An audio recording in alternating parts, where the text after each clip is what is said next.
Nagpitas ng yero sa gabi ay sobrang init na tumutunaw ng yelo na di kayang ininom pag ilagay sa inumin. Pinakulong tubig sa lumang tako rin ulit-ulit gamit ang pagkagod na inanod tama sa estero na nagsisilbing kusina sa umana. Yari pa ang aking inay na may kayaman na isang kaldero na nagkaganap ng kawarin sumweldo pero wala na ako ng balik. Pinamasuhin na sila ang 50 pesos sa maghapon pagkakasyahin.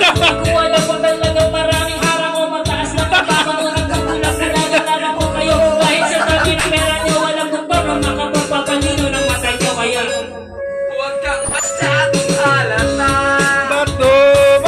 Nagpitas ng yero sa gabi ay sobrang init na tumutunaw ng yelo na di kayang ininom pag ilagay sa inumin. Pinakulong tubig sa lumang tako rin ulit-ulit gamit ang pagkagod na inanod tama sa estero na nagsisilbing kusina sa umana. Yari pa ang aking inay na may kayaman na isang kaldero na nagkaganap ng kawarin sumweldo pero wala na ako ng balik. Pinamasuhin na sila ang 50 pesos sa maghapon pagkakasyahin. Kuha lang pa talagang maraming harang o mataas na kabakan o nagkagulak na nagalaman ko kayo. Kahit sa tabi ng pera nyo walang doktor na makapagpapalino ng mata nyo kaya Huwag kang masyadong